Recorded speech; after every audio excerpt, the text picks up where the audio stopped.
In this video, I'm going to share with you how to stay organized. Stay tuned.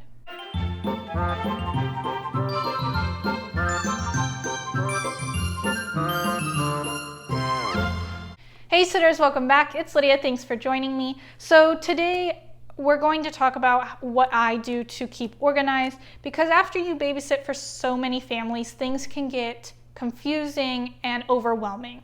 So today I have some tips for you guys, or hacks that I use to keep myself organized. And I know this in itself looks messy and unorganized, but I promise you there's a method to my madness. So let's dive in. So first up is my calendar. I don't go anywhere without my calendar, and everything goes in here. And when I mean everything, I mean everything. Schoolwork, jobs, appointments. If I have to call my grandparents that I don't see every so often, I want to make sure that I'm calling them every 2 weeks or whatnot. That goes in here as well, so I don't forget anything. With that being said, it does get a little crowded in my calendar, so I do suggest you get a bigger calendar, even though people like smaller calendars because they're easy to carry around. I like bigger calendars because I can fit everything in there. And this binder is all my family information forms. If you remember, we talked about gathering that long-term information from those families and keeping those on hand. If you don't remember, go check out that video. I'll leave that the link in the description below. But we talked about keeping that on hand in case of emergencies.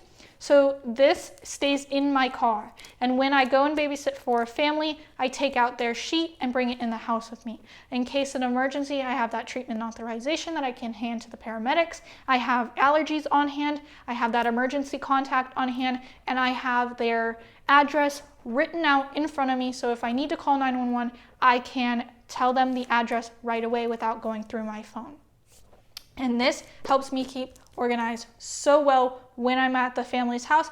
I feel very confident in knowing everything about the family and the kids that I need to know. So my next binder that I have is, some of you may or may not know, but I also work alongside with other sitters, and I match sitters with families. It's that's what my business does. And in this binder, it's kind of like my family form binder, but this is all about my sitters. So in here I have the sitters' addresses, their phone numbers, their emails, their contracts, their certifications, their background checks, what we talked about in the interview, their availability, just everything about my sitters that I would need to know to match them with a family is in this binder. So my next notebook is my YouTube notebook. This keeps all of my video ideas in here, and all of these tabs are video ideas that I have yet to do. If you want a tab in my notebook, leave me a comment down below on a video idea that you would like to see me do. Or if you have any questions, leave them down below as well. But I go in here when I am when the kids are sleeping, and I jot down ideas or plan out videos, stuff like that. And this really helps keep me on track to getting videos out to you guys, so that I can help you become a better babysitter. So that's helping me helping you. So that's my notebook for YouTube. Next up is my personal binder. This keeps everything in order. I keep my bills in here, so if I have doctor bills or car payments that I have to make, stuff like that, that goes in here so that it's all organized. I have my volunteer papers in here if I'm volunteering somewhere. I keep my hobbies in here if I need anything paper-wise for hobbies. So this is my personal life binder, which helps me a lot as well. So last but not least, out of my binders is my school binder. This keeps everything from school in order, from the homework assignments that I need to get done, from when I go to school, my school ideas in here, my school passwords are in here, anything for school's in here. It's very organized to make sure that I get things done and turned in on time. My advisor, all of her information's in here, so if I need to get a hold of her, I can. So everything for school is in this one. And then of course I have my computer and my phone that I use. There are some things that I just don't like doing on my phone that I use my computer for. Schoolwork is one of them, obviously. And then emails. I don't really like writing emails out on my phone. I like to make sure that I'm writing emails out on the computer so I can see if attached documents are attached correctly. I can see if things are written out correctly, spelled correctly, things like that. Moving on to my phone, this is where I contact all my clients and all my sitters. So it's kind of a big deal. It's always on me 24/7.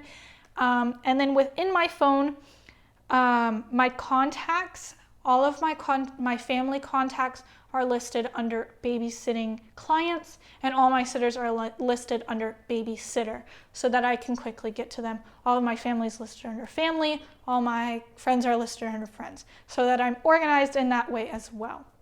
And then even on my phone, my pages are organized. You see how you can have pages? These are all organized as well. My first page is everything business.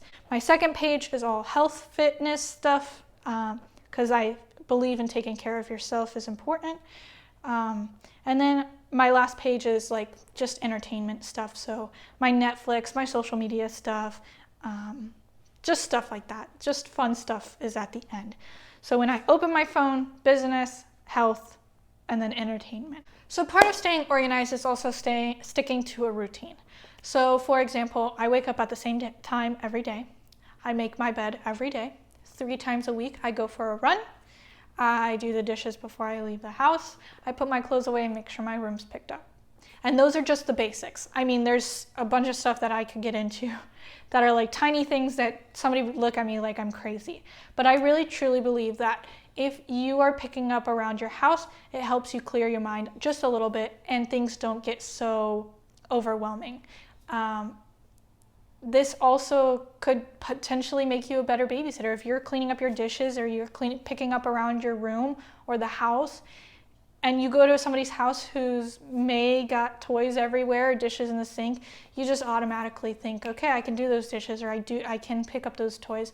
And that makes you a better babysitter and could potentially get you paid a little better.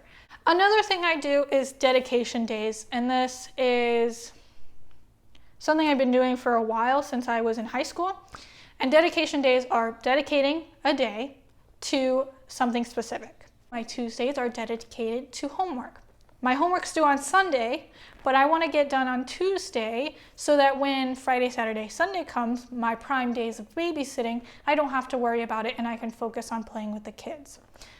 I have dedication days for myself, self-dedication days, where I just take a day and do whatever I want. Lay in the pool, take a long nap, sleep in, whatever I want to do, that day is dedicated to me. And then I also have dedication days to reach out to somebody I haven't in a while, whether that is a family member that I need to call, whether that is my dedication days to other people are Thursdays. So Thursday morning I'll sit down with a friend I haven't talked to in a while and have lunch or breakfast with them. Just those dedication days to others is on Thursdays, and that can be a phone call or sitting down with somebody. And it's different every Thursday. It's not consistent with one person. It's different every Thursday, so I'm reaching out to everybody I want to within the month. The next thing I do is right before bed, I write a list of everything that I need to get done for the next day. And then in the morning, I can look at that list, get a refresh of what I need to do that day, and get after it. If I don't get everything down on the list, I don't get everything done on the list, and it transfers on to the next day. And it's okay not to get everything done on that list. It's just another way to keep you organized and help you stay focused on what things need to get done.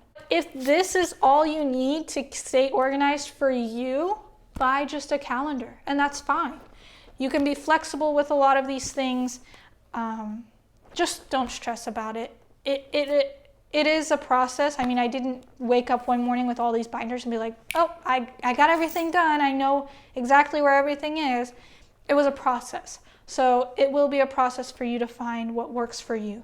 But like I said, this is one of the big things that I could not live without. If you guys have any questions, please leave them in the comment section below. If you have any ideas for my YouTube binder or notebook and want to have a tab in there, leave that down below as well. I hope you found some of these tips helpful. Like I said, it didn't happen overnight. Thanks for watching. If it's your first time here, don't forget to hit that subscribe button so you can get those tips and tricks on how to become a better babysitter. I will see you guys in the next video.